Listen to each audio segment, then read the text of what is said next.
Hey everyone, it's Mike with It's Pittsfield Tonight. It is Thursday, December 19th, and I'm going to jump right into it. So this is going to be a really short video. I wasn't going to do a video this morning. I just did one day before yesterday. Many of you saw that. But last night, Wednesday the 18th, was a much anticipated school committee meeting. And the first one, since all this has come forward about things taking place in the Pittsfield Public Schools, and right now with the bulk of that attention on PHS, where recently you had a dean of students arrested by the feds for allegedly part of a cocaine distribution ring, selling cocaine throughout the Pittsfield community.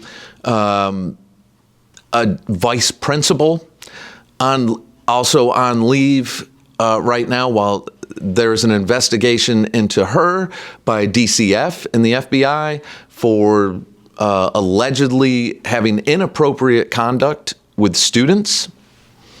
While the meeting was taking place, the local newspaper put an article out about a lawsuit that was filed in September from another former student of PHS about a teacher that had allegedly had inappropriate conduct with her. People are more than ticked off. I mean, there's more and more coming out constantly.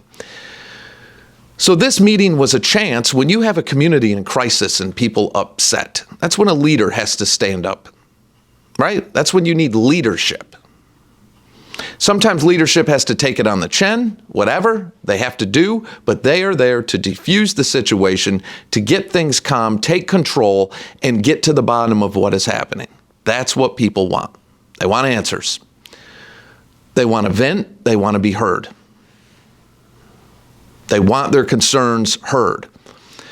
So after the public speaking part, which was very emotional, it was because you had the United Educators members there, the teachers union, that it's our largest, that represents 400 and something teachers, I believe, in Pittsfield, maybe more than that. I forget what it was. I used to know that number. But I wasn't aware of this, but they have been without a contract since August. And they brought that to light because we're talking about a lot of people saying that enough is enough. The incompetence in our school system, in the Pittsfield school systems, is unbelievable. And that was brought to light. Parents of students or former students, all sorts of people were speaking. And one gentleman spoke. You could see how upset he was. You could see, I mean, he was voicing his opinion and getting it across pretty accurately, I would say, how the bulk of the community feels. But you could see the emotion in him. Even his hand was shaking. He was very upset. So after everyone speaks, and one individual was speaking and was interrupted by the chair, saying that she was making potential defamatory and slanderous remarks.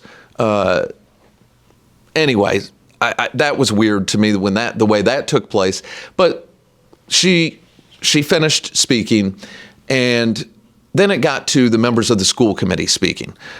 Sarah Hathaway spoke. It was very emotional for her. She was almost in tears. I think she, as a school committee member, really didn't know how to handle this at this time. I did not like a lot of the stuff I heard. I mean, I'm just going to point out the ones that really bothered me the most because they're the ones that matter. Again, you're looking for leadership. So I thought Mr. Cameron, the chair, I just thought he was very emotionless through all of it. I felt like he wasn't really hearing the concerns of these people. He was on the defense. After the superintendent spoke, which I'm going to talk about in a second, he said, if you know our superintendent, then you know everything he said is the truth. Again, not the time and place to do that. School committee member Mr. Elias spoke, and same thing. He had a part of what he said was about it's happening everywhere. It's across the country. We're all trying so hard. It was, again, on the defense and in complete support of the superintendent. And I'm not saying the superintendent did anything wrong right now. I'm not making any accusations. But when it got to the superintendent and he was speaking, and I'll tell you what, I got so upset when he gave this speech about him. He went on to tell how his dad passed away when he was 13. He had a tough life. He grew a passion for education, and concluding it with all the sacrifices. He made all the sacrifices to take this job for us. And if you don't believe him, you can ask his sons. I thought, what the hell are we talking about here? What are we talking about? People are in crisis mode. You are the leader. That's how you address people? That made me so mad. And I got to say, the only one, now Mayor Marchetti is on the school committee. As part of the Pittsfield City Charter, I believe, it's written into the charter, the sitting mayor is also on the school committee. Mayor Marchetti spoke, and thank God he did. What he said was very brief, very direct and to the point, and it sounded like a leader to me. It did. He said, look, I didn't know. I got the call. As soon as I did, I started acting. He, for a quick second, said, listen, I always wondered as mayor, there's always those things that happen that'll keep you up at night. And I always wondered what is going to be that thing that happens to me. And he said, this is one of those things. But he didn't go on about me. He said, he apologized to the community, to the parents, to the students, to the teachers, and he said, you have my word. There is an investigation right now by the federal government, by the FBI and DCF, and when they conclude it with their results, we are going to move swiftly. That was that. That's what you want to hear from a leader, and then you want them to sit there, shut up, and listen to you. And that's what they did. That's what Mayor Marchetti did, including saying that he would be available at PHS for students, teachers, people to come in and talk to him. That he was going to make himself available next week at the school. That's what you want. When Joe Curtis spoke, I'm telling you, it drove me crazy because that's not a leader. It was like belittling people by calling himself the victim. I didn't know. How can you judge my character? Listen, bud, you're the leader. Take it on the chin and let people vent. They are in crisis mode. Let them get it out. They're there to be heard. That's what you get paid for when you're the top dog. It wasn't me. It wasn't me. It's social media rumors. It's this, it's that. Oh my God. That upset me so much, and I'm sorry it did, because that didn't do anything except make it worse. That's what it felt like. I felt like he was giving a campaign speech or something. It was bizarre. And went on to talk about all the great things. And why was that so bizarre, too?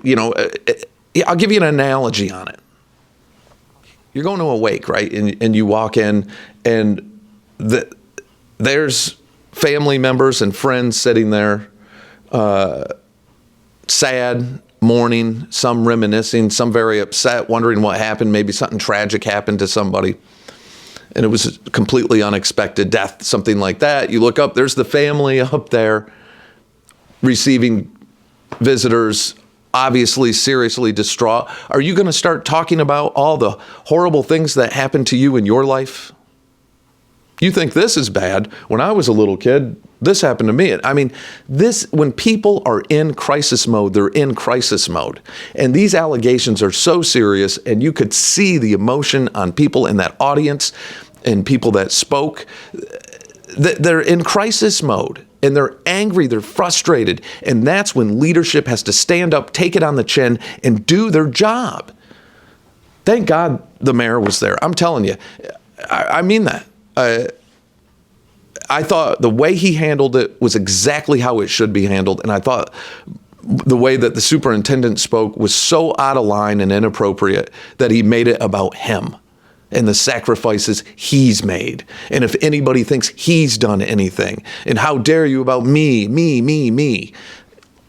And that's what it felt like to me. It really did. It upset me because I could see how upset other people were.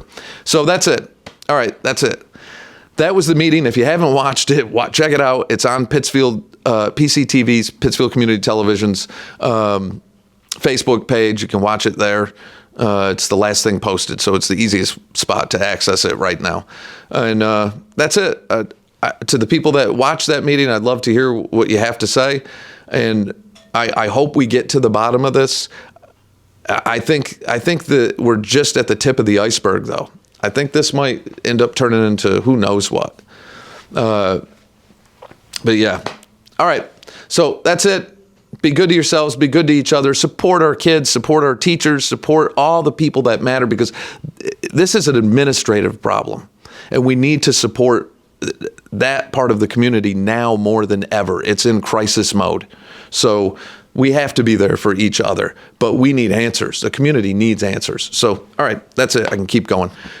I will see y'all in the next day or two.